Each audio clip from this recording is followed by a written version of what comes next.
Hi hello welcome back to our channel ನಮ್ಮ ಕುಟುಂಬ vlogs. So friends, ನಾನು ನಿಮ್ಮ ಕನ್ನಡತಿ ಭಾಗ್ಯ. ಹೇಗಿದ್ದೀರಾ? ಹೋಪ್ ಎಲ್ಲರೂ ಸೇಫಾಗಿ ಚೆನ್ನಾಗಿದ್ದೀರಾ. ಸೊ ಇವತ್ತು ಸಂಡೇ ಮಾರ್ನಿಂಗ್ ಬ್ರೇಕ್ಫಾಸ್ಟಿಂದ ನಾನೇನು ಬ್ಲಾಗ್ ಶುರು ಮಾಡಲಿಲ್ಲ.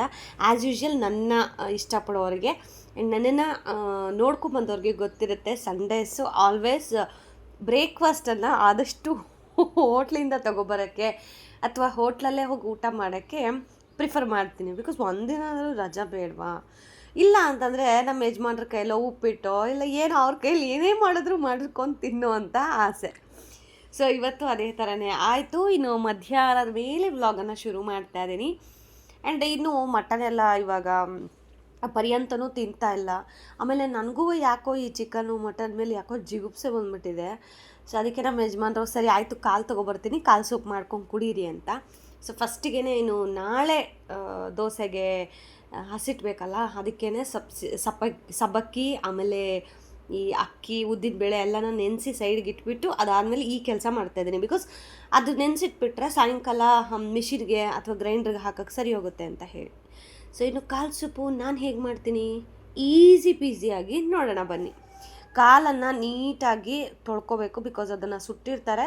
ಎಷ್ಟು ಕ್ಲೀನ್ ಆಗುತ್ತೋ ಅಷ್ಟು ಕ್ಲೀನಾಗಿ ತೊಳ್ಕೊಬೇಕು.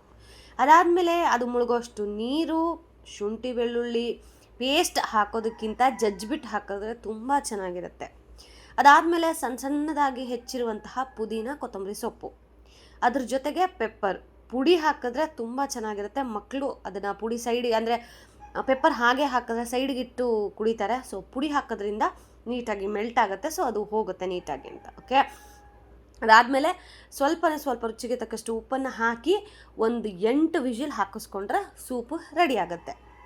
ಇನ್ನು ಅಲ್ಲಿ ಸೂಪ್ಗಿಟ್ಟು ಬಂದು ಇಲ್ಲಿ ಅಕ್ಕಿ ಕ್ಲೀನ್ ಮಾಡ್ತಾಯಿದ್ದೀನಿ.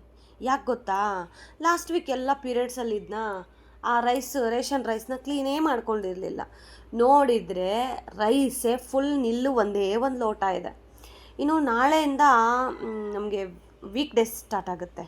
ಸೊ ಆವಾಗ ಸ್ಕೂಲ್ಸ್ಗೆ, ಟಿಫನ್ಸ್ಗೆ, ರಾತ್ರಿ ಅಡುಗೆಗೆ ಇದಕ್ಕೆಲ್ಲ ಬೇಕು. ಸೊ ಆವಾಗ ಕೂತು ಕ್ಲೀನ್ ಮಾಡೋಕ್ಕಾಗತ್ತಾ? ಆಗಲ್ಲಪ್ಪ. ಅದಕ್ಕೆ ನಮ್ಮ ಯಜಮಾನ್ರ ಇದ್ರಲ್ವಾ, ಪರ್ಯಂತನ ಸ್ವಲ್ಪ ನೋಡ್ಕೊಳ್ರಿ ಅಂತ ಹೇಳಿ ನಾನಿಲ್ಲಿ ಅಕ್ಕಿ ಕ್ಲೀನ್ ಮಾಡ್ಕೊತಾ ಇದ್ದೀನಿ. ನಮ್ಮಂಥ ಹೆಣ್ಮಕ್ಳಿಗೆ ನೋಡಿ, ಒಂದು ವಾರ ನಾವೇನಾದರೂ ರೆಸ್ಟ್ ತೊಗೊಂಡ್ರೆ ಅದಕ್ಕೆ ಡಬ್ಬಲಷ್ಟು ಕೆಲಸ ನೆಕ್ಸ್ಟ್ ವೀಕ್ಗಳಿಂದ ಸ್ಟಾರ್ಟ್ ಆಗುತ್ತೆ. ಸೊ ಕೇವಲ ಆ 5 ಡೇಸ್ ಒಂಥರ ರೆಸ್ಟು, ಅದಾದಮೇಲೆ ಊಸ್ಟ್. ಯಾರೆಲ್ಲ ನಂತರ ಯೋಚನೆ ಮಾಡ್ತೀರಾ ಕಮೆಂಟ್ ಮಾಡಿ. ಸೊ ಅದಾದಮೇಲೆ ಅಲ್ಲಿ ಮೀನ್ ವೈಲ್ ಕುಕ್ಕರ್ ಏನಿಟ್ಟಿದ್ನಲ್ಲ ಅದನ್ನು ನೋಡ್ಕೊಳ್ಳೋದು, ಇಲ್ಲಿ ರೈಸ್ ಕ್ಲೀನ್ ಮಾಡ್ಕೊಳ್ಳೋದು. ಸೊ ಈಗ ನೋಡಿ ಒಂದು 8-9 ವಿಷಿಲ್ ಬಂದಿದೆ. ಅದನ್ನು ತೆಗೆದು ನೋಡ್ತಾ ಇದ್ದೀನಿ ಸೂಪ್ ಎಷ್ಟು ಚೆನ್ನಾಗಿ ರೆಡಿಯಾಗಿದೆ ಅಂತ. ತುಂಬ ಜನ ಇದನ್ನು ಹಾಗೇ ತಿಂತಾರೆ, ಅಂದರೆ ಸೂಪ್ ಜೊತೆಗೇ ಆ ಕಾಳುಗಳು ಏನಿದೆಯಲ್ಲ ಅದನ್ನು ಹಾಗೆ ತಿಂತಾರೆ. ಬಟ್ ನನಗೂ ನನ್ನ ಮಗನಿಗೆ ಆ ಥರ ತಿನ್ನೋಕ್ಕೆ ಇಷ್ಟ ಆಗಲ್ಲ. ಸೊ ಅದಕ್ಕೇನು ಮಾಡ್ತೀನಿ ಅಂತ ಅಂದರೆ, ನಾರ್ಮಲಾಗಿ ನಾವು ಇವಾಗ ಚಿಕನ್ನು ಮಟನು ಅದಕ್ಕೆಲ್ಲ ಹೇಗೆ ರುಬ್ಕೋತೀವಲ್ಲ, ಸೇಮ್ ಅದೇ ಥರ ಮಸಾಲೆನ ರುಬ್ಕೊಬಿಡ್ತೀನಿ. ಸೊ ರುಬ್ಬಿರೋ ಮಸಾಲೆನ ಇದಕ್ಕೆ ಹಾಕಿ ಸ್ವಲ್ಪ ಮಟನ್ ಮಸಾಲ ಎಲ್ಲ ಹಾಕಿ ನಾನು ವಿಷಿಲ್ಗೆ ಇಡ್ತೀನಿ. ಅದುವೇ ಒಂದು 3-4 ವಿಷಿಲ್ಗೆ ಹಾಕ್ಕೋತೀನಿ. ಬಿಕಾಸ್ ನಮಗೆ ಈ ಥರ ಕಾಲು ಸೂಪಲ್ಲಿ ಕಾಲು ತಿಂದರೆ ಏನೋ ಅದು ಸಪ್ಪೆ ಫೀಲಿಂಗ್ ಬರುತ್ತೆ. ಅಂದರೆ ಉಪ್ಪು ಖಾರ ನಾವು ಹಾಕಿದ್ರೂ ಆ ಟೇಸ್ಟ್ ಅನ್ನೋದೇನೋ ನನಗೆ ಮಿಸ್ ಆದಂಗೆ ಆಗುತ್ತೆ. ಸೊ ಅದಕ್ಕೆ ನಾನು ಈ ಥರ ಮಸಾಲೆ ರುಬ್ಬಿ ಹಾಕಿ ಸಾಂಬಾರು ಟೈಪ್ ಮಾಡ್ಕೋತೀನಿ. ಸೊ ದಟ್ ಪರ್ಯಂತನೂ ತಿಂತಾನೆ ಅಂತ ಹೇಳಿ. ನಂಗೆ ಯಾಕೆ ಆ ಥರ ಇಷ್ಟ ಆಗಲ್ಲ ಅಂತಂದರೆ, ಮದುವೆ ಆದಮೇಲೆ ನಾನು ಪರ್ಯಂತ್ಗೇನು ಬಾಣಂತಿ ಆಗಿದ್ನಲ್ಲ, ಸೊ ಆ ಟೈಮಲ್ಲಿ ನಮ್ಮ ಮನೆಗೆ ಯಾರೋ ಒಬ್ಬರು ಪುಣ್ಯಾತ್ಗಿತ್ತಿ ಬಂದಿದ್ಲು. ಅವಳು ತಿನ್ನಬೇಕೋ ಇಲ್ಲ ಅವ್ರ ಗಂಡ ತಿನ್ನಬೇಕಿತ್ತೋ ಗೊತ್ತಿಲ್ಲ, ನಮ್ಮ ಅಪ್ಪಂಗೆ ಹೇಳಿದ್ರು, ಅಯ್ಯೋ ಮಗುಗೆ ಕಾಲು ಸೂಪು ಎಲ್ಲ ಕುಡಿಸಿದ್ರೆ ತುಂಬ ಒಳ್ಳೆಯದು ಅಂತ ಹೇಳಿ. ಅದಕ್ಕೆ ನಮ್ಮಪ್ಪ ಹೌದಾ ಅಂತ ಹೇಳಿ ಪಾಪ ಕ್ಯೂವಲ್ಲಿ ನಿಂತು ಕಾಲು ತಗೊಂಬಂದು ಕೊಟ್ಟರು. ಸೊ ಆ ತಾಯಿನೂ ನೀಟಾಗಿ ತೊಳೆದು, ಯಾರು ಏನು ಅಂತ ಹೇಳೋದಿಲ್ಲ, ಆ ತಾಯಿನೂ ನೀಟಾಗೆಲ್ಲ ತೊಳೆದು ಹಿಂಗೆ ನಾನು ಏನೇನು ಹೇಳಿದ್ನೋ ಅದೆಲ್ಲ ಹಾಕಿ, ಶುಂಠಿ ಬೆಳ್ಳುಳ್ಳಿ ಎಲ್ಲ ಹಾಗೆ ಹಸಿದು ದೊಡ್ಡ ಜಜ್ಜೂ ಇಲ್ಲ, ಹಂಗೆ ಕಟ್ ಮಾಡಿ ಹಾಕಿದ್ಲು. ನಾನು ಸರಿ ಬಿಡೋ ಚೆನ್ನಾಗೇ ಇರುತ್ತಲ್ಲ ಅಂತ ಹೇಳಿ ನೋಡಿದ್ರೆ ಮಹಾತಾಯಿ ನನಗೆ 2 ಪೀಸ್ ಈ ವಿಡಿಯೋ ಮೇ ಬಿ ಅಪ್ಪಿ ಅವ್ರ ಹತ್ರಕ್ಕೆ ಹೋದ್ರೂ ಗ್ಯಾರಂಟಿ ಬೈಕೋತಾರೆ. ಬೈಕೊಳ್ಳಿ, ಇರೋದು ನಿಜ ಹೇಳೋದ್ರಲ್ಲಿ ನಂಗೆ ನಾಚಿಕೆ ಏನೂ ಇಲ್ಲ. ಮಹಾತಾಯಿ ಅವರ ಗಂಡ ಅವನಿಗೊಂದು 4 ಪೀಸ್ 5 ಪೀಸ್ ಹಾಕ್ಕೊಟ್ಬಿಟ್ಟು ನನಗಿಲ್ಲಿ ಒಂದೇ ಒಂದು ಪೀಸು ಒಂದು ಬಟ್ಲಲ್ಲಿ, ಓಕೆನಾ, ಆ ಬಟ್ಲಲ್ಲಿ ಸೂಪನ್ನು ಹಾಕಿ ನನಗೆ ಕೊಟ್ಟಿದ್ದಾಳೆ. ನಾನು ಇದೇನಮ್ಮ ಹಿಂಗೆ ನಾ ತಿನ್ನೋದು ಅಂತ. ಹಾಂ ಹಾಂ ಹಂಗೆ ತಿನ್ನೋದು ಭಾಗ್ಯ ಚೆನ್ನಾಗಿರುತ್ತೆ, ತಿನ್ನು ತಿನ್ನು ಅಂತೆ. ನನಗೆ ಅವತ್ತು ಲಾಸ್ಟು ಗೈಸ್ ನನಗೆ ಆ ಥರ ತಿನ್ನೋಕ್ಕೆ ಒಂಥರ ಅನಿಸ್ಬಿಡ್ತು ನನಗೆ. ಫೈನಲಿ ನಾನು ಅದನ್ನ ತಿನ್ನಲೇ ಇಲ್ಲ, ಬರೀ ಸೂಪ್ ಕುಡ್ಕೊಂಡೆ. ಆ ಪೀಸ್ನ ತೊಗೊಂಡೋಗಿ ನಮ್ಮ ಮನೇಲಿ ನಾಯಿ ಸಾಕಿದ್ದಾರೆ ನಮ್ಮಪ್ಪ ನಮ್ಮಮ್ಮ, ನಾಯಿಗೆ ಹಾಕಿದೆ. ಸೊ ಅವಾಗ ಅನ್ನಿಸ್ತು ನನಗೆ, ನಾಯಿಗಳಿಗಾದರೂ ನಿಯತ್ತಿರುತ್ತೆ, ಮನುಷ್ಯರಿಗೆ ನಿಯತ್ತಿಲ್ಲ ಅಂತ ಹೇಳಬೇಕು ಅನ್ನಿಸ್ತು, ಹೇಳಿದೆ ಅಷ್ಟೇ. ಸೊ ಇನ್ನು ಮಧ್ಯಾಹ್ನ ಸಾಂಬಾರು ಜೊತೆಗೆ ಸ್ವಲ್ಪ ಬಿರಿಯಾನಿನೂ ಸಹ ಮಾಡಿದ್ದೆ. ಬಿಕಾಸ್ ನನ್ನ ಮಗನಿಗೆ ಬಿರಿಯಾನಿ ಅಂದರೆ ಪ್ರಾಣ, ಇಷ್ಟ ಅಲ್ಲ ಪ್ರಾಣ ಅದು, ನನಗೂ ನನ್ನ ಮಗನಿಗೂ. ಸೊ ಬಿರಿಯಾನಿ ಲವರ್ಸ್ ಇದ್ರೂ ಅದ್ರ ಫೀಲಿಂಗ್ ಹೇಳೋಕ್ಕಾಗೋದಿಲ್ಲ ಬಿಡಿ. ಅದಕ್ಕೆ ಸ್ವಲ್ಪ ಅಂದರೆ ಒಂದು ಲೋಟ ಅಕ್ಕಿ ಹಾಕಿ ಬಿರಿಯಾನಿ ಮಾಡ್ಕೊಂಡಿದ್ವಿ. ಹೇಗಿದ್ದರೂ ನಮಗೆ ಮಟನ್ ಸಾಂಬಾರು ಅಂದರೆ ಕಾಲು ಸಾಂಬಾರು ಮಾಡ್ತಾಯಿದ್ದೀನಿ, ಅದಕ್ಕೆ ಮಧ್ಯಾಹ್ನಕ್ಕೆ ಮುದ್ದೆ ಮಾಡಿಕೊಂಡ್ರೆ ಆಯಿತು ಅಂತ ಹೇಳಿ ಈ ಥರ. ಇನ್ನು ನಮ್ಮ ಯಜಮಾನ್ರಿಗೆ ಅವರು ನಂಗೆ ಏನೂ ಬೇಡ, ನಂಗೆ ಖಾರ ಮಾಡ್ಕೊತೀನಿ, ನೀವು ಮಾಡ್ಕೊಳ್ಳಿ ಏನು ಬೇಕಾದರೂ ಅಂತ. ಅವರಿಗೆ ಈ ಥರ ನಾನು ಏನಾದರೂ ನಾನ್ ವೆಜ್ ಮಾಡಿದ್ರೆ ಈ ಮಸಾಲೆ ಇಟ್ಟು ಸಾಂಬಾರು ಮಾಡಿದ್ರೂ ಎಲ್ಲೋ ಒಂದು ಫೀಲಿಂಗ್ ಲೈಕ್ ಆ ಸ್ಮೆಲ್ಲು ಈ ಸ್ಮೆಲ್ಲು ಇದಾಗುತ್ತಲ್ಲ, ಮೇ ಬಿ ಅವ್ರಿಗೆ ಅದು ಹಂಗೆ ಅನ್ನಿಸ್ಬಹುದು. ಅದಕ್ಕೆ ಅವರು ಬೇಡ ಬೇಡ ನೀವು ಮಾಡ್ಕೊಳ್ಳಿ, ನಾನು ಖಾರ ಮಾಡ್ಕೊತೀನಿ ಅಂತ ಅವರು ಕೆಂಪು ಚಟ್ನಿ ಖಾರ, ಲಾಸ್ಟ್ ಟೈಮ್ ನಾನು ತೋರಿಸಿದ್ದೆ ಅದನ್ನು, ಆ ಚಟ್ನಿಗೆ ಮುದ್ದೆ ಮಾಡಿಕೊಟ್ಟಿದ್ದೆ. ಎಷ್ಟು ಚೆನ್ನಾಗಿತ್ತು ಗೊತ್ತಾ.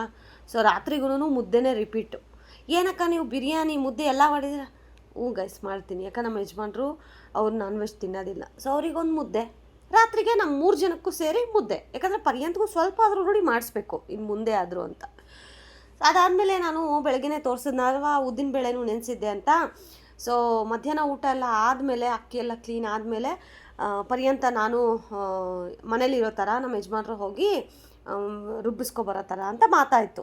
ನನ್ನ ಮಗ ಅಂತೂ ನನ್ನ ಮಾತು ಕೇಳಲೇ ಇಲ್ಲ, ನಾನು ಹೋಗಲೇಬೇಕು ಅಂತ ಅಳೋಕ್ಕೆ ಶುರು ಮಾಡ್ದೆ. ಸರಿ ಆಯ್ತಪ್ಪ ಹೋಗ್ಬಿಟ್ಟು ಬನ್ನಿ ಅಂತ ಹೇಳಿ ಅವರಿಬ್ಬರನ್ನ ಅದು ಮಿಷಿನ್ಗೆ ಕಳಿಸ್ದೆ. ಅಂದರೆ ಈ ಅಕ್ಕಿ ಎಲ್ಲ ತೊಗೊಂಡು ಹೋದರು, ನೆನೆಸಿರೋ ಅಕ್ಕಿ ತೊಗೊಂಡು ಗ್ರೈಂಡ್ರಿಗೆ ಹಾಕಕ್ಕೆ, ಬಿಕಾಸ್ ನಮ್ಮ ಮನೇಲಿ ಗ್ರೈಂಡರ್ ಇಲ್ಲ ಆಯಿತಾ. ಹೋದರು. ಅದಾದಮೇಲೆ ನಾನು ಉದ್ದಿನಬೇಳೆ ನೆನೆಸಿದ್ನಲ್ವ, ಸರಿ ಉದ್ದಿನ ವಡೆ ಮಾಡೋಣ ನಮ್ಮ ಯಜಮಾನ್ರಿಗೋಸ್ಕರ ಅಂತ ಹೇಳಿ ಈಗ ರುಬ್ಕೋತಾ ಇದ್ದೀನಿ. ಏನೂ ಇಲ್ಲ, ನೆನೆಸಿರೋ ಉದ್ದಿನಬೇಳೆ ಸ್ವಲ್ಪ ಉಪ್ಪು ಹಾಕಿ ನಾನಿಲ್ಲಿ ನುಣ್ಣಗೆ ರುಬ್ಕೋತಾ ಇದ್ದೀನಿ. ತರಿಯಾಗಿ ರುಬ್ಕೋಬೇಡಿ, ಉದ್ದಿನ ವಡೆ ಆದಷ್ಟು ನುಣ್ಣಗೆ ರುಬ್ಕೋಬೇಕು, ಚೆನ್ನಾಗಿರುತ್ತೆ. ಆಮೇಲೆ ಪಾಪ ಅವರೇನೆ ನನಗಿಲ್ಲಿ ಹೆಲ್ಪ್ ಮಾಡ್ತಾ ಇದ್ದಾರೆ ಮಿಕ್ಸಿಗೆ ಹಾಕೋಕ್ಕೆ. ಬಿಕಾಸ್ ನಂದು ಮಿಕ್ಸಿ ಇದು ತೊಗೊಂಡು ತುಂಬ ವರ್ಷ ಆಯಿತು ಗೈಸ್. ಅದರದ್ದು ಲಿಡ್ ಮಾತ್ರ ಆನ್ ಮಾಡಿದ ತಕ್ಷಣ ಊರೆಲ್ಲ ಸಿಡಿಯುತ್ತೆ. ಅದಕ್ಕೆ ಏನು ಮಾಡ್ತೀನಿ ಅಂದರೆ ನಾನು ಗಟ್ಟಿಗೆ ಹಿಡ್ಕೊತೀನಿ, ನಮ್ಮ ಯಜಮಾನ್ರು ಹಾಕ್ಕೊಡ್ತಾರೆ. ಸೊ ಅವರು ಇಲ್ಲಿ ಮಿಷಿನ್ಗೆ ಹೋಗ್ಬಿಟ್ಟು ಬರ್ತೀನಿ ಅಂತ ಹೇಳ್ತಾಯಿದ್ರು. ಅದಕ್ಕೆ ಪರಿನ ಯಾಕ್ರಿ ಕರ್ಕೊಂಡು ಹೋಗ್ತೀಯಾ? ಬೇಡ ಕಣ್ರಿ, ಟೈಮ್ ಸರಿ ಇಲ್ಲ. ಬಿಕಾಸ್ ಇವಾಗ ಆಷಾಢ ಅಲ್ವಾ, ನಮ್ಮ ಕಡೆ ಎಲ್ಲ ರೂಟ್ಗಳು ಸರಿ ಇಲ್ಲ ಗೈಸ್. ಯಾಕೆ ಅಂತಂದರೆ ಹೇಳೋಕ್ಕಾಗಲ್ಲ, ಸರಿ ಇಲ್ಲ. ಸೊ ಅದಕ್ಕೇ ನಾನು ಬೇಡ ಬೇಡ ಅಂತ ಎಷ್ಟು ಹೇಳಿದ್ರೂ ನನ್ನ ಮಾತು ಕೇಳಿದೆ. ಇಬ್ರು ಸರಿ ಆಯಿತು ನೀನು ಇದು ಮಾಡ್ಕೊ, ನಾವು ಹೋಗ್ಬಿಟ್ಟು ಬಂದುಬಿಡ್ತೀವಿ ಬೇಗನೆ ಅಂತ ಅಂದರು. ಸರಿ ರೀ ಆಯಿತು, ನೀವು ಬರೋಷ್ಟೊತ್ತಿಗೆ ಉದ್ದಿನ ವಡೆ ರೆಡಿ ಮಾಡ್ತೀನಿ, ಹೋಗಿ ಬನ್ನಿರಿ ಅಂತ.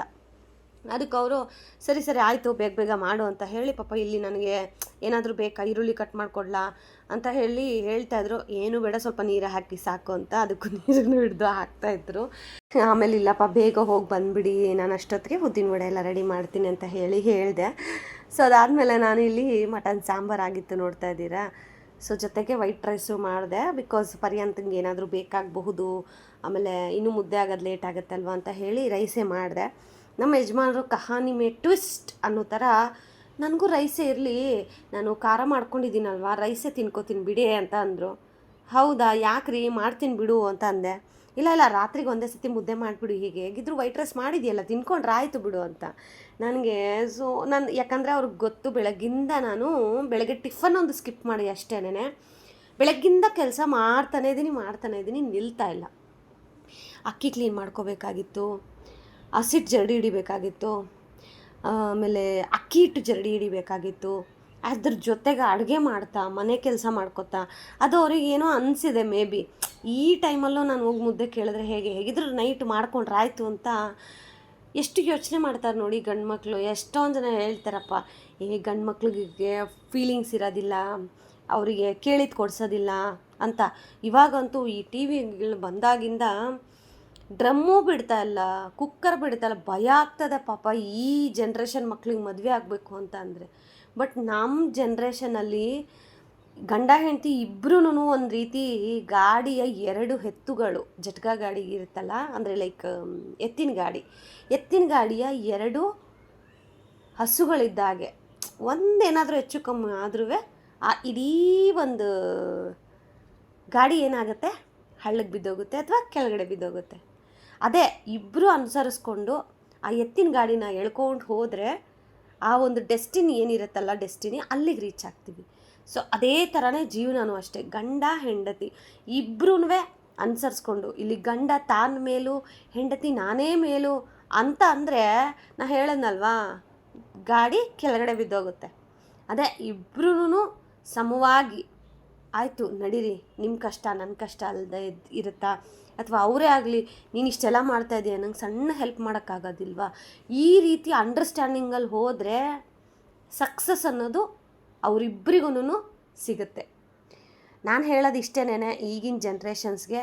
ಸೊ ನಾನು ಮೇಲು, ನಾನು ಹೆಚ್ಚು, ನಾನೇ ಎಲ್ಲ ಅಂತ ಬಿಟ್ಬಿಟ್ಟು ತಂದೆ ತಾಯಿ ನಮ್ಮನ್ನು ಇಷ್ಟರ ಮಟ್ಟಿಗೆ ಬೆಳೆಸಿ ಸಾಕಿ ಒಬ್ಬರ ಮನೆಗೆ ಸೊಸೆಯಾಗಿ ಮಾಡಿಕೊಟ್ಟಿದ್ದಾರೆ. ನಮ್ಮ ಕೈಲಾದಷ್ಟು ನಿಭಾಯಿಸೋಣ. ಗಂಡನ ಮನೆಯಲ್ಲಿ ಅಲ್ಲೂ ಆಗದೇ ಇರೋ ಕಾರಣದಲ್ಲಿ ಪಕ್ಷದಲ್ಲಿ ಅಪ್ಪ ಅಮ್ಮನ ಮುಂದೆ ನ್ಯಾಯ ಮಾಡಿಸಿ ಅದೇನಿದೆಯೋ ತೀರ್ಮಾನ ತೊಗೊಂಡು ಗಂಡನ ಜೊತೆ ಬಾಳಕ್ಕೇ ತೀರ್ಮಾನ ತೊಗೋಬೇಕು. ಯಾಕಂದರೆ ಎಲ್ರದ್ದು ಒಂದೇ ಥರ ಇರೋದಿಲ್ಲ, ಕೆಲವೊಬ್ಬರಿಗೆ ಪ್ರಾಬ್ಲಮ್ಸ್ ಇರುತ್ತೆ. ನಾ ಹೇಳ್ತಾ ಇರೋದು ಎಷ್ಟಾಗುತ್ತೋ ಅಷ್ಟು ಕೈ ಚಾಚಿ. ನನಗೆ ಕೃಷ್ಣನನ್ನು ನೋಡಿದ್ರೆ ಅನಿಸುತ್ತೆ, ಯಾಕೆ ಈ ಪೂರಿ ಜಗನ್ನಾಥ ದೇವಸ್ಥಾನದಲ್ಲಿ ಕೃಷ್ಣನಿಗೆ ಕೈಗಳಿಲ್ಲ ಅಂತ. ಯಾಕೆ ಅಂತಂದರೆ ಬರೋ ಪ್ರತಿಯೊಬ್ಬ ಭಕ್ತನಿಗೂ ತನ್ನ ಆಲಿಂಗನ ಸಿಗಬೇಕು ಅಂತ ಎರಡೂ ಕೈನ ಚಾಚಿ ಅಪ್ಕೊಳ್ಳೋ ಥರ ಕರೆಯೋದು. ಸೊ ಇಷ್ಟೇ, ನಾವು ಏನೂ ಅರ್ಥ ಮಾಡ್ಕೊಳ್ಳೋದು ಬೇಕಾಗಿಲ್ಲ. ಭಗವಂತನೇ ನಮಗೆ ತೋರಿಸ್ತಾನೆ, ನಾವು ಅರ್ಥ ಮಾಡ್ಕೋಬೇಕು. ಸೊ ಅದ್ರ ಬಗ್ಗೆ ಜಾಸ್ತಿ ಹೇಳೋದಿಲ್ಲ ಬಿಡಿ, ಯಾಕಂದರೆ ಸೆನ್ಸಿಟಿವ್ ಮ್ಯಾಟರ್ ಅಲ್ವಾ. ಸೊ ನನಗೆ ಅನಿಸಿದ್ದು ನಾನು ಶೇರ್ ಮಾಡಿದ್ದೀನಿ. ಸೊ ಇನ್ನು ಅವರ ಮಿಷಿನ್ಗೆ ಹೋಗಿ ಬರೋಕ್ಕಿಂತ ಮುಂಚೆ ಅಷ್ಟೊತ್ತಿಗೆ ನಾನಿಲ್ಲಿ ಬಿಸಿ ಬಿಸಿ ವಡೆ ರೆಡಿ ಮಾಡ್ತಾಯಿದ್ದೀನಿ. ಇವತ್ತು ಟೀ ಜೊತೆಗೆ ವಡೆ ತುಂಬ ಕಾಂಬಿನೇಷನ್ ಚೆನ್ನಾಗಿರುತ್ತೆ. ನನ್ನ ಮಗನಿಗೆ ಸ್ವಲ್ಪ ಹಿಟ್ಟಿತ್ತು. ಸೊ ಅದನ್ನು ಬೆಳಗ್ಗೆ ಅವನಿಗೆ ಸ್ನ್ಯಾಕ್ಸ್ ಆಗಿ ಮಾಡಿಕೊಡೋಣ ಅಂತ ಹೇಳಿ ಅದನ್ನು ತೆಗೆದು ಒಳಗಡೆ ಇಟ್ಟೆ. ಅಂದರೆ 2 ಬ್ಯಾಚ್ಗೆ ಹಾಕಿದ್ದು, ಮೇ ಬಿ ಒಂದು 6 ಹಾಕಿರ್ಬೋದೇನೋ. 6 ನಾನು ಹಾಕಿದ ತಕ್ಷಣ 6 ಆಲ್ರೆಡಿ ತೊಗೊಂಡೋದ್ರು ಇಬ್ಬರು ಅಪ್ಪ ಮಕ್ಕಳು. ಇದು ಕೊನೆಯಲ್ಲಿ ನಾನು ಏನು ತೆಗೆದು ಹಾಕಿದ್ನಲ್ಲ ಅದು ಮಾತ್ರ ಮಿಕ್ಕಿರೋದು ನೋಡಿ ಇಲ್ಲಿ. ಹೀಗೆ ಅಂದರೆ ಚೆನ್ನಾಗಿದ್ರೆ ತಿಂತಾರಲ್ವಾ, ನಾವು ಮಾಡೋದು ಅವ್ರು ತಿನ್ನಲಿ ಅಂತಲೇ ಅಲ್ವಾ. ಸೊ ಇನ್ನು ಬೆಳಗ್ಗೆನೇ ನಾನೇನು ಮಸಾಲೆ ರುಬ್ಬಿಟ್ಕೊಂಡಿದ್ನಲ್ವಾ, ಸೊ ಅದಕ್ಕೆ ಇವತ್ತು ನಮ್ಮ ಯಜಮಾನ್ರ ನೈಟಿಗೆ ಎಣ್ಣೆ ಬದನೆಕಾಯಿ ಗೊಜ್ಜು ಮಾಡಿಕೊಡೋಣ ಅಂತ. ಇದರಲ್ಲೂ ನಮ್ಮ ಯಜಮಾನ್ರು ಏನು ಬದನೆಕಾಯಿ ತಿನ್ನೋದಿಲ್ಲ. ಆ ಗೊಜ್ಜಿರುತ್ತಲ್ಲ, ಎಣ್ಣೆ ಬದನೆಕಾಯಿ ಆ ಫ್ಲೇವರು ಅದರಿಂದ ಚೆನ್ನಾಗಿರುತ್ತೆ ಸಾಂಬಾರು. ಯಾವಾಗಲೂ ಬೆಂಡೆಕಾಯಿ ಗೊಜ್ಜು, ಟೊಮೊಟೊ ಗೊಜ್ಜು ಏನು ತಿಂತೀರ ರೀ, ಬೇಡ ಇವತ್ತು ಎಣ್ಣೆ ಬದನೆಕಾಯಿ ಗೊಜ್ಜು ಮಾಡ್ತೀನಿ ಅಂತ. ಅದಕ್ಕೆ ಸರಿ ಆಯಿತು ನಿನ್ನಿಷ್ಟ ಮಾಡು ಅಂತ ಅಂದರು. ಸರಿ ಆಯಿತು ಅಂತ ಹೇಳಿ ಈಗ ರುಬ್ಬಿರೋ ಮಸಾಲೆ ಹೇಗಿದ್ದರೂ ಇತ್ತಲ್ವಾ, ಸರಿ ಒಂದು 4 ಪುಟಾಣಿ ಬದನೆಕಾಯಿನ ತಗೊಂಡು ಅದಕ್ಕೆ ರುಬ್ಬಿರೋ ಮಸಾಲೆನ ಫಿಲ್ ಮಾಡ್ತಾಯಿದ್ದೀನಿ. ಕೊನೆಯಲ್ಲಿ ಒಂದು ಪುಡಿನ ಹಾಕ್ಕೊಂಡ್ರೆ ಟೇಸ್ಟ್ ಅಂತೂ ನಿಜವಾಗ್ಲೂ ವೆಜ್ಜಲ್ಲೂ ಇಷ್ಟೆಲ್ಲ ವೆರೈಟೀಸ್ ಇರುತ್ತಾ ಅಂತ ನಿಮ್ಗೆ ಅನಿಸುತ್ತೆ. ಕೊನೆಯಲ್ಲಿ ನಾನು ಅದನ್ನು ವಿಡಿಯೋನ ಆ್ಯಡ್ ಮಾಡಿಲ್ಲ, ಬಿಕಾಸ್ ಅದು ನನ್ನ ಸೀಕ್ರೆಟ್ ರೆಸಿಪಿ. ಹಾಗಾಗಿ ಬೇಕು ಅಂದರೆ ಕಮೆಂಟ್ ಮಾಡಿ, ನೆಕ್ಸ್ಟ್ ಟೈಮ್ ನಾನು ವೀಡಿಯೋನ ಶೇರ್ ಮಾಡ್ತೀನಿ, ಓಕೆನಾ. ಬಟ್ ಕೊನೆಯಲ್ಲಿ ಹೇಳ್ತೀನಿ ಏನನ್ನು ನಾನು ಪುಡಿ ಮಾಡಿ ಇಲ್ಲಿ ಹಾಕಿದ್ದಕ್ಕೆ ಅದು ಟೇಸ್ಟ್ ಅನ್ನೋದು ಎನ್ಹಾನ್ಸ್ ಆಯಿತು ಅಂತ ಹೇಳಿ, ಕೊನೆವರೆಗೂ ನೋಡೋರಿಗೆ ಮಾತ್ರ. ಆ್ಯಂಡ್ ಇನ್ನು ನೋಡಿ, ಅಲ್ಲಿ ಮಸಾಲೆನ ಒಂದು 5 to 10 ಮಿನಿಟ್ಸು ಮ್ಯಾರಿನೇಟ್ ಮಾಡಿ ಇಟ್ಬಿಡಬೇಕು. ಅದಾದಮೇಲೆ ನಾನು ಇಲ್ಲಿ ಕುಕ್ಕರ್ಗೆ ಎಣ್ಣೆ ಹಾಕ್ಕೊಂಡು ಲೈಕ್ ನಾವು ನಾರ್ಮಲಿ ಎಣ್ಣೆ ಬದನೆಕಾಯಿ ಗೊಜ್ಜು ಹೇಗೆ ಮಾಡ್ತೀವಿ ಸೇಮ್ ಅದೇ ಥರನೇ ಮಾಡ್ಕೊಳ್ಳಿ. ನಾನಿಲ್ಲಿ ಸ್ವಲ್ಪ ಒಂದು 2 ಟೇಬಲ್ ಸ್ಪೂನ್ ಆಗೋಷ್ಟು ಎಣ್ಣೆ, ಹೇಗಿದ್ದರೂ ಉದ್ದಿನ ವಡೆ ಮಾಡೋಕ್ಕೆ ಎಣ್ಣೆ ಇಟ್ಟಿದ್ನಲ್ಲ, ಸೊ ಅದು ಬಿಸಿಯಾಗಿತ್ತು. ಸೊ ಅದನ್ನೇ ಸ್ವಲ್ಪ ಎಣ್ಣೆ ಹಾಕಿ ಸ್ವಲ್ಪ ಈರುಳ್ಳಿನೂ ಅಷ್ಟೇ, ನೀವು ಎಷ್ಟು ಚೆನ್ನಾಗಿ ಫ್ರೈ ಮಾಡ್ತೀರೋ ಎಣ್ಣೆ ಬದನೆಕಾಯಿ ಗೊಜ್ಜಲ್ಲಿ ಅಷ್ಟು ಚೆನ್ನಾಗಿರುತ್ತೆ. ನಾರ್ಮಲಾಗಿ ನಾವು ಇವಾಗ ಸಾಂಬಾರ್ಗೆ ಹಾಕ್ದಂಗೆ ಒಂದು ಸ್ವಲ್ಪ ಫ್ರೈ ಆಯಿತಾ ಹಾಕೋಣ, ಹಂಗಲ್ಲ, ಸ್ವಲ್ಪ ಟ್ರಾನ್ಸ್ಪರೆಂಟ್ ಹಾಕಬೇಕು. ಸೊ ಹಾಗಾದ್ರೇ ಟೇಸ್ಟು ಚೆನ್ನಾಗಿರುತ್ತೆ. ಆ್ಯಂಡ್ ಇನ್ನೂ ಆ ಕಡೆ ಏನು ನಾನು ಎಣ್ಣೆ ಇಟ್ಟಿದ್ನಲ್ಲ ಅದು ಬಿಸಿ ಇತ್ತು ಅಂತ ಹೇಳಿ ನಾನು ಆ ಕಡೆ ಇಡಕ್ಕೆ ಹೋಗಲಿಲ್ಲ. ಇದು ಈ ಕಡೆನೇ ಮಾಡಿಬಿಟ್ಟು ಅದಾದಮೇಲೆ ಆ ಎಣ್ಣೆ ಸ್ವಲ್ಪ ತಣ್ಣಗಾದ್ಮೇಲೆ ಮುದ್ದೆಗಿಡೋಣ. ಬಿಕಾಸ್ ಎಣ್ಣೆ ಅಲ್ವಾ, ಹೇಳೋಕ್ಕಾಗಲ್ಲ ಎಲ್ಲಿಂದ ಕೈ ಮುಟ್ಟಿ ಕೈ ಮೇಲೆ ಬಿದ್ದರೆ ಅಥವಾ ಮೈ ಮೇಲೆ ಬಿದ್ದರೆ ಯಾಕೆ ಬೇಕು, ಟೈಮ್ ಸರಿ ಇಲ್ಲದೆ ಇದ್ದಾಗ ಅಲ್ವಾ. ಅದಕ್ಕೆ ಅದು ಸ್ವಲ್ಪ ತಣ್ಣಗಾಗಲಿ ಆಮೇಲೆ ಮುದ್ದೆಗಿಟ್ಕೊಳ್ಳೋಣ ಅಂತ ಫಸ್ಟ್ ಇಲ್ಲಿ ಎಣ್ಣೆ ಬದನೆಕಾಯಿ ಗೊಜ್ಜು ಮಾಡ್ತಾಯಿದ್ದೀನಿ. ಇಲ್ಲಿ ನಾನು ಆಗಲೇ ಏನು ರೆಡಿ ಮಾಡಿ ಇಟ್ಕೊಂಡಲ್ಲ ಆ ಒಂದು ಬದನೆಕಾಯಿಗಳನ್ನು ಹಾಕಿ ಎಣ್ಣೆಯಲ್ಲಿ ನೀಟಾಗಿ ಫ್ರೈ ಮಾಡ್ಕೊತೀನಿ. ಇದ್ರ ಜೊತೆ ಕೊನೆಯಲ್ಲಿ ಒಂದು ಪುಡಿ ಹಾಕ್ತೀನಿ ಅಂತ ಹೇಳೋದ್ನಲ್ಲ, ಅದ್ರ ವೀಡಿಯೋನ ನಾನು ಶೂಟ್ ಮಾಡಿಲ್ಲ, ಬಿಕಾಸ್ ಅದು ನನ್ನ ಸೀಕ್ರೆಟು. ಆ ಸೀಕ್ರೆಟ್ ಏನು ಅಂತ ಹೇಳಿ ಇಲ್ಲಿವರೆಗೂ ನೋಡೋರಿಗೆ ಮಾತ್ರ ತಿಳಿಬೇಕು ಅಂತ ಕೊನೆಯಲ್ಲಿ ಹೇಳ್ತೀನಿ ಅಂತ ಹೇಳಿದ್ದು. ಸೊ ಒಂದು 2-3 ಅಂದರೆ ಲೈಕ್ ಸ್ವಲ್ಪ ಕಡಲೆ ಬೀಜ, ಆಮೇಲೆ ಬಿಳಿ ಎಳ್ಳು ಬರುತ್ತಲ್ಲ, ಸೊ ಬಿಳಿ ಎಳ್ಳು, ಇವು 2 ಚೆನ್ನಾಗಿ ಉರಿಬೇಕು. ಆ ಎಳ್ಳಿಂದು ಚಿಟಪಟ ಅಂತ ಹೇಳಿ ಆ ಎಳ್ಳುದು ಮತ್ತು ಕಡಲೆಕಾಯಿ ಬೀಜ ಸ್ಮೆಲ್ ಘಮ ಘಮ ಅಂತ ಬರಬೇಕು. ಆಮೇಲೆ ಕಡಲೆಕಾಯಿ ಬೀಜ ಸಿಪ್ಪೆ ಏನಿರುತ್ತಲ್ಲ, ದಯವಿಟ್ಟು ಅದನ್ನ ತೆಗಿಯೋಕ್ಕೆ ಹೋಗ್ಬಿಡಿ. ಸೊ ವಿತೌಟ್ ಸಿಪ್ಪೆ ಹಾಗೇನೆ ಲೈಕ್ ಎಳ್ಳು ಮತ್ತು ಕಡಲೆಕಾಯಿ ಬೀಜನ 2 ಒಂದೇ ಸಾರಿ ಫ್ರೈ ಮಾಡಿ ರೂಢಿ ಅಂದರೆ ಲೈಕ್ ಪುಡಿ ಥರ ತರಿಯಾಗಿ ರುಬ್ಕೊಂಡು ಕೊನೆಯಲ್ಲಿ ಇನ್ನೇನು ಕುಕ್ಕರ್ ಮುಚ್ಚಳ ಹಾಕ್ತೀವಿ ಅನ್ನೋ ಟೈಮ್ಗೆ ನೀವು ಆ ಪುಡಿನ ಹಾಕಿದ್ರೆ ಯಪ್ಪ ನೋಡಿ ಹೆಂಗೆ ಮಾಡಿದೆ ಈ ಎಣ್ಣೆ ಬದನೆಕಾಯಿ ಗೊಜ್ಜು ಇಷ್ಟು ಚೆನ್ನಾಗಾಗಿದೆ ಅಂತ ಹೇಳಿ ಬಾಯಿ ಚಪ್ಪರಿಸ್ಕೊಂಡು ತಿಂತಾರೆ ನೋಡಿ. ಈ ರೆಸಿಪಿ ಖಂಡಿತವಾಗ್ಲೂ ನೀವು ಟ್ರೈ ಮಾಡಿ. ನಾರ್ಮಲಾಗಿ ನೀವು ಎಣ್ಣೆ ಬದನೆಕಾಯಿ ಹೇಗೆ ಮಾಡ್ತೀರೋ ಅದೇ ಥರ ಮಾಡಿ ಕೊನೆಯಲ್ಲಿ ಈ ಪುಡಿಯನ್ನು ಹಾಕಿ ನೋಡಿ, ನಿಜವಾಗ್ಲೂ ನೀವು ಇಷ್ಟಪಡ್ತೀರಾ. ಸೊ ಈ ಸೀಕ್ರೆಟ್ ರೆಸಿಪಿ ನಂಗೆ ಹೆಂಗೆ ಗೊತ್ತಾಯಿತು ಅಂದ್ಕೊಂಡ್ರಾ, ನನಗೂ ಉತ್ತರ ಕರ್ನಾಟಕದ ಕಡೆ ಫ್ರೆಂಡ್ಸ್ ಇದ್ದಾರೆ ಗೊತ್ತಾ. ಸೊ ಅವರು ನನಗೆ ಇನ್ಸ್ಟಾಗ್ರಾಮಲ್ಲಿ ಕಳಿಸಿದ್ರು.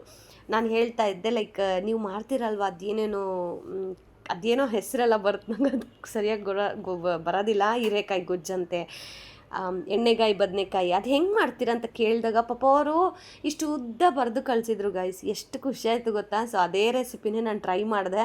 ನಮ್ಮ ಯಜಮಾನ್ರಂತೂ ಫಿದಾ ಆಗಿಬಿಟ್ರು ಆ ರೆಸಿಪಿ. ತುಂಬ ಚೆನ್ನಾಗಿದೆ, ಒಂದ್ಸತಿ ವೀಡಿಯೋ ಮಾಡಿ ಹಾಕಿ, ತುಂಬ ಚೆನ್ನಾಗಿದೆ, ಎಲ್ಲರಿಗೂ ಯೂಸ್ ಆಗುತ್ತೆ ಅಂತ. ಬಟ್ ನಾನು ಅದನ್ನು ಸೀಕ್ರೆಟಾಗಿ ಜಸ್ಟ್ ಹೇಳ್ತಾ ಇದ್ದೀನಿ. ನೆಕ್ಸ್ಟ್ ಟೈಮ್ ಮಾಡಬೇಕಾದ್ರೆ ಖಂಡಿತವಾಗ್ಲೂ ನಾವು ವೀಡಿಯೋನ ಶೇರ್ ಮಾಡ್ತೀನಿ. ಇನ್ನು ನನಗೆ ಪರ್ಯಂತ್ಗೆ ಇಬ್ಬರಿಗೂ ಕಾಳು ಸಾಂಬಾರು ನೋಡಿ ಎಷ್ಟು ಚೆನ್ನಾಗಾಗಿದೆ. ಯಪ್ಪ, ಕಾಳು ಸಾಂಬಾರನ್ನ ಇದೇ ಥರನೇ ಮಾಡಿ ತಿನ್ನಬೇಕು. ಅವ್ರು ಯಾರೋ ಮಾಡಿದ್ರಲ್ಲ ಹಂಗೆ ಉಪ್ಪು ಖಾರ ಹಾಕಿ ತಿನ್ನೋದು, ಹಂಗೆ ದಯವಿಟ್ಟು ಮಾಡೋಕ್ಕೆ ಹೋಗಬೇಡಿ. ಜನ್ಮದಲ್ಲಿ ಮತ್ತೆ ನೀವು ಕಾಲು ಸೂಪ್ ಕುಡಿಯೋದು ಇಲ್ಲ, ಕಾಳನ್ನ ತಿನ್ನೋದು ಇಲ್ಲ. ಸೊ ಈ ಥರ ಮಾಡಿಕೊಂಡಾಗ ಸ್ವಲ್ಪ ಬಾಯಿಗೆ ಟೇಸ್ಟ್ ಎಲ್ಲ ಸಿಗುತ್ತೆ. ಓಕೆನಾ. ನೋಡಿ ಫೈನಲಿ ಊಟ ರೆಡಿ ಆಯಿತು. ಕಾಳು ಸಾಂಬಾರು, ಮುದ್ದೆ, ನಮ್ಮ ಯಜಮಾನ್ರಿಗೆ ಎಣ್ಣೆ ಬದನೆಕಾಯಿ ಗೊಜ್ಜು, ಮುದ್ದೆ. ಅಬ್ಬಬ್ಬ, ಯಾರಿಗ್ರಿ ಬೇಕು ಹೊಟ್ಟೆ ತುಂಬ ಊಟ ಮಾಡಿ ನೆಮ್ಮದಿ ನಿದ್ದೆ, ಸಾಕಲ್ವ ಜೀವನಕ್ಕೆ. ಕಷ್ಟ ಅಂತೂ ಪಡಲೇಬೇಕು ಬಿಡಿ, ಕಷ್ಟಪಟ್ರೇ ಅಲ್ವಾ ಹೊಟ್ಟೆ ತುಂಬೋದು. ಅದಂತೂ ನಾವು ಮಿಸ್ ಮಾಡೋಕ್ಕಾಗೋದಿಲ್ಲ. ಬಟ್ ಈ ಥರ ತಿನ್ನೋಕ್ಕೂ ಕೇಳ್ಕೊಂಡು ಬಂದಿರಬೇಕು. ಹೆಂಗೆಂಗೋ ತಿನ್ನೋದಲ್ಲ, ತಿನ್ನೋ ರೀತಿಯಲ್ಲಿ ಊಟನ ಮಾಡಬೇಕು. ಯಾರಿಗಾದರೂ ಹರ್ಟ್ ಆಗಿದ್ದರೆ ಸಾರಿ ಅಂತೂ ಕೇಳಲ್ಲ, ಹರ್ಟ್ ಆಗಲಿ ಅಂತಲೇ ಹೇಳಿರೋದು. ಎಂಜಾಯ್ ಮಾಡಿ. ಊಟ ಎಲ್ಲ ಆದಮೇಲೆ ಇವತ್ತು ಎಂಥ ದೊಡ್ಡ ಕೆಲಸ ನಾನು ಮಿಸ್ ಮಾಡಿದ್ದೆ ಅಂತಂದರೆ ನನ್ನ ಮಗನ ಪ್ರಾಜೆಕ್ಟ್. ಆ್ಯಕ್ಚುಲಿ ಇವರು ನನಗೆ ಫ್ರೈಡೇನೇ ಕಳಿಸಿದ್ರು. ಸ್ಯಾಟರ್ಡೆ ನಮಗೆ ಸ್ವಲ್ಪ ಮೀಟಿಂಗ್ ಇತ್ತು, ಪೇರೆಂಟ್ಸ್ ಟೀಚರ್ ಮೀಟಿಂಗ್ ಅಂತ. ಸ್ಯಾಟರ್ಡೆ ಹೋಗಿದ್ವಿ, ಬಟ್ ನಾನು ಲಾಂಗ್ ವಿಡಿಯೋ ಮಾಡಿಲ್ಲ, ಶಾರ್ಟ್ಸ್ ಆಗಿ ಇನ್ಸ್ಟಾಗ್ರಾಮಲ್ಲಿ ಅಪ್ಲೋಡ್ ಮಾಡಿದ್ದೀನಿ. ನನಗೆ ಮರ್ತೇ ಹೋಗಿದೆ ಒಂದು ಪ್ರಾಜೆಕ್ಟ್ ಇದೆ ಅಂತ ಹೇಳಿ. ರಾತ್ರಿ ಊಟ ಎಲ್ಲ ಆದಮೇಲೆ ಇನ್ನೇನು ಮಲ್ಕೊಳಕ್ಕೆ ಹೋಗಬೇಕು, ಆವಾಗ ನನ್ನ ಮಗ ಹೇಳ್ತಾ ಇದ್ದಾನೆ, ಮಮ್ಮಿ ಬೆಳಗ್ಗೆ ಪ್ರಾಜೆಕ್ಟ್ ಇದೆ ಮಮ್ಮಿ ಅಂತ. ಸರಿ ಇನ್ನೇನು ಮಾಡೋದು, ರಾತ್ರಿ ಎಷ್ಟೊತ್ತನ ಆಗಲಿ ಮಾಡಲೇಬೇಕು ಅಂತ ಹೇಳಿ ಈ ಪರ್ಯಂತದ್ದು ಹಳೇ ಬುಕ್ಸೆಲ್ಲ ಇತ್ತಲ್ಲ ಗ್ರೇಡ್ 1, ಸೊ ಆ ಬುಕ್ಸಲ್ಲಿ ಇರೋ ಪಿಕ್ಚರ್ಸನ್ನೇ ನಾನಿಲ್ಲಿ ಕಟ್ ಮಾಡಿಕೊಂಡು ಆ್ಯಡ್ ಮಾಡ್ತಾಯಿದ್ದೀನಿ. ಸೊ ಅವನಿಗೇನು ಪ್ರಾಜೆಕ್ಟು ಅಂತ ಹೇಳಿ ನಿಮಗೆ ತೋರಿಸ್ತೀನಿ, ಇಲ್ಲಿ ನೋಡ್ಬೋದು ನೀವು. ಅಂದರೆ ಇವಾಗ ಅವ್ರಿಗೆ food, about food, healthy foods ಆ ಥರದ್ದು ಲೆಸನ್ಸ್ ಇದೆ ಇವಾಗ ಗ್ರೇಡ್ 2 ಅಲ್ಲಿ. ಲಾಸ್ಟ್ ಟೈಮು ಇತ್ತು ಜಂಕ್ ಫುಡ್ಸು, ಆಮೇಲೆ ಹೆಲ್ದಿ ಫುಡ್ಸು ಅಂತ. ಸೊ ಇವಾಗ ಹೆಂಗಂತಂದರೆ ಹೆಲ್ತ್ಗೆ ಫುಡ್ಸ್ ಎಷ್ಟು ಇಂಪಾರ್ಟೆಂಟು, ಯಾವ್ಯಾವ ಫುಡ್ಡು ನಮಗೆ ಏನೇನು ಕೊಡುತ್ತೆ, ಸೊ ಇದ್ರ ಬಗ್ಗೆ ಈಗ ಕ್ಲಾಸಸ್ ರನ್ ಆಗ್ತಾಯಿದೆ. ಸೊ ಅದಕ್ಕೇ ಮೇಯ್ನಾಗಿ ಮ್ಯಾಮು ಅವ್ರ ಕೈಲೇ ಮಾಡಿಸ್ಬೇಕು. ಇದು ಪ್ರೂಫ್ ಅವರಿಗೆ ಅವನೇ ಮಾಡಿರೋದು, ನಾನು ಯಾವುದೂ ಮಾಡಿಕೊಟ್ಟಿಲ್ಲ. ಜಸ್ಟ್ ನಾನು ಅವನಿಗೆ ಪಿಕ್ ಮಾಡಿ ಕೊಟ್ಟೆ ದಟ್ ಇದಕ್ಕೆ ಹೆಲ್ಪ್ ಆಗುತ್ತೆ, ಇದು ಬಾಡಿ ಬಿಲ್ಡಿಂಗ್ ಫುಡ್, ಇದು ಎನರ್ಜಿ ಗಿವಿಂಗ್ ಫುಡ್. ಸೊ ಈ ಥರ ಫುಡ್ಸಲ್ಲಿ ಡಿಫ್ರೆಂಟ್ ಟೈಪ್ಸ್ ಇರುತ್ತಲ್ಲ, ಸೊ ಅದಕ್ಕೆ ಇದು ಸೂಟ್ ಆಗುತ್ತೆ ಕಂದ ಅಂತ ಪಾಪ ಅವನೇ ಕಟ್ ಮಾಡಿ. ಆ್ಯಂಡ್ ಇಲ್ಲಿ ಏನು ಬರ್ದಿರೋದಿದೆಯಲ್ಲ, ಸೊ ಅದು ಮಾತ್ರ ನಾನೇ ಬರ್ಕೊಟ್ಟೆ. ಬರೆದ ಮೇಲೆ ಅಂದರೆ ನಾನು ಪೆನ್ಸಿಲಲ್ಲಿ ಬರ್ಕೊಡ್ತೀನಿ, ಸೊ ಅವನು ಅದನ್ನು ಸ್ಕೆಚ್ ಪೆನಲ್ಲಿ ನೀಟಾಗಿ ಬರ್ಕೋತಾನೆ. ಸೊ ಪ್ರಾಜೆಕ್ಟ್ ಅಂತ ಅಂದಾಗ ನನಗೆ ಒಂದು ವಿಚಾರ ನೆನಪಾಗುತ್ತೆ. ಆ್ಯಕ್ಚುಲಿ ಹೇಳಬೇಕಂದ್ರೆ ನಾವೇ ಪುಣ್ಯವಂತರು. ನಮ್ಮ ಪರ್ಯಂತ ಹಾಕಿರೋ ಸ್ಕೂಲಲ್ಲಿ ಆಲ್ಮೋಸ್ಟ್ ಸ್ಕೂಲಲ್ಲೇ ಮಕ್ಳ ಕೈಯಲ್ಲೇ ಎಲ್ಲ ಪ್ರಾಜೆಕ್ಟ್ ಮಾಡಿಸ್ತಾರೆ. ಬಟ್ ನಾ ಹೇಳಿದ್ನಲ್ಲ ಗೈಸ್, ನಮ್ಮೂರ ಹತ್ರ ಒಂದು ಸ್ಕೂಲ್ ಇದೆ 50,000ಕ್ಕೆಲ್ಲ ಅಂತ, ಅದೇ ವಾಶ್ರೂಮ್ ಎಲ್ಲ ಸ್ಮೆಲ್ ಬರೋ ಸ್ಕೂಲು. ಆ ಸ್ಕೂಲಲ್ಲಿ ಓದೋ ಮಕ್ಕಳಿಗೆ ವಾರಕ್ಕೊಂದೊಂದು ಪ್ರಾಜೆಕ್ಟ್ ಕೊಡ್ತಾರೆ. ಇದು ಬಾರ್ಡ್ರ್ ಬರೆಯೋ ಬಂಗಾರ, ಅದರಲ್ಲಿ ಬಾರ್ಡ್ರ್ ಬರೀ,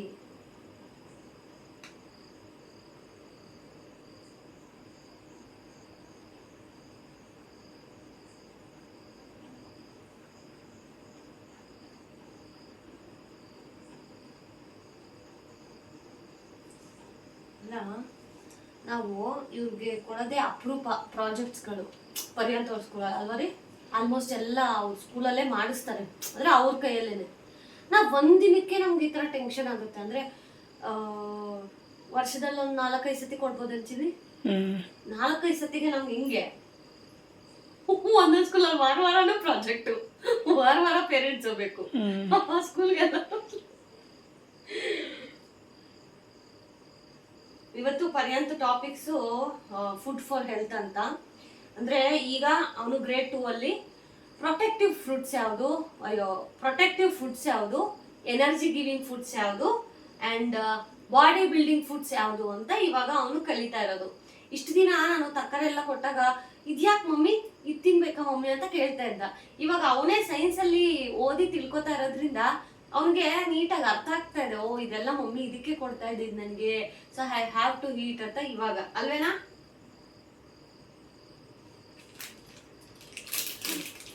Give me black.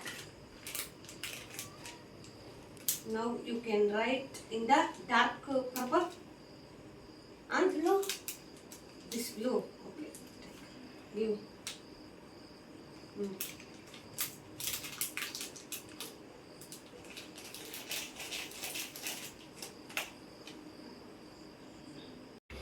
Okay guys, ಇಲ್ಲಿವರೆಗೂ ನೋಡಿದ್ದೀರಾ ಅಂದರೆ ಹೋಪ್ ಇವತ್ತಿನ ವಿಡಿಯೋ ನಿಮ್ಮೆಲ್ಲರಿಗೂ ಇಷ್ಟ ಆಗಿದೆ ಅಂತ ಹೇಳಿ.